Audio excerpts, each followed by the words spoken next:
ప్రతి ఇంట్లో ఏదో ఒక లోన్ ఉంటుంది.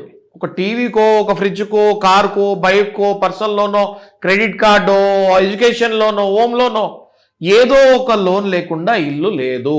Yes or no? ఎస్. ప్రతి లోను ఒకవేళ ఆర్థిక మాంద్యం వస్తే, రిసెషన్ వస్తే, చిన్న చిన్న లోన్ దగ్గర నుంచి పెద్ద లోన్, హోమ్ లోన్ వరకు ఈఎంఐలు చూసుకుంటే 10,000 నుంచి 1,00,000, 2 లక్షల వరకు ఈఎంఐలు ఉంటాయి. అప్పుడప్పుడు కట్టే పరిస్థితి ఉండదు బికాజ్ ఆఫ్ రిసెషన్.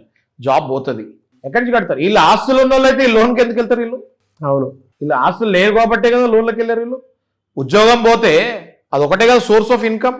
అవును, అది పోయినప్పుడు లోన్ ఎలా కడతారు? వీళ్ళు కట్టలేరు. కట్టలేనప్పుడు స్టార్ట్ అవుతుంది ఈ సూసైడ్ చేసుకునే టార్చర్.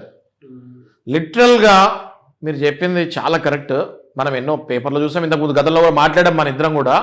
లోను కట్టలేకపోతాం వల్ల, కలెక్షన్ వాళ్ళ టార్చర్ భరించలేక సూసైడ్ చేసుకున్న కేసులు కోకొల్లలు ఉన్నాయి.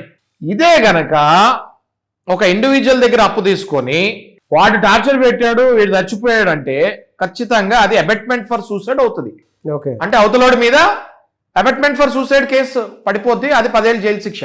మరి బ్యాంక్ దగ్గర నుంచి లోన్ తీసుకున్నప్పుడు బ్యాంక్ వాళ్ళ రికవరీ కలెక్షన్ వల్ల టార్చర్కి చచ్చిపోతే అది కూడా అబెట్మెంట్ ఫర్ సూసైడే కదా. అవును, వాళ్ళ మీద కూడా అదే కేసు పడాలి కదా.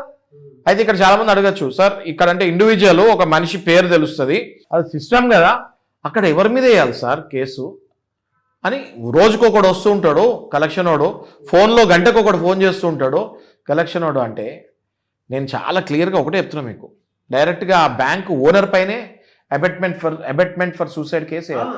ఆ బ్యాంక్ ఓనర్ పేరే, ఆ బ్యాంక్ చైర్మన్ మీదనే అబెట్మెంట్ ఫర్ సూసైడ్ కేసు వేయాలి. ఎందుకంటే ఎవడైతే మీకు డైలీ ఫోన్ చేస్తున్నాడో, ఎవడైతే మీ ఇంటికి వచ్చి నుంచుంటున్నాడో వాడు ఎందుకు వస్తున్నాడు? వాడికి మీకు అసలు ముఖపరిచయం ఉందా? మీకు లోన్ ఇచ్చింది ఎవరు?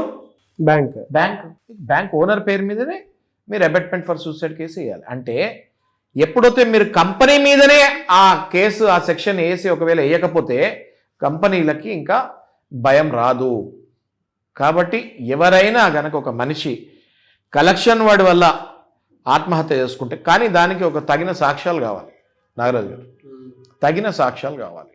ఎవడైతే మీ ఇంటి ముందుకు వస్తాడో, మాట్లాడతాడో, ఎవడైతే ఫోన్లో అన్ని ఎవ్రీథింగ్ ప్రూఫ్ సూసైడ్ చేసుకున్నట్టు ప్రేరేపిస్తున్నాడో, అవన్నీ కూడా ఈ సూసైడ్ చేసుకున్న వ్యక్తి చనిపోయిన తర్వాత వాళ్ళ ఇంట్లో వాళ్ళు ఆ కారణాలు చూపించాలి. ఏదైనా వేరే కారణం వల్ల చనిపోతే కోర్టులో కేసు మనం గెలవలేము.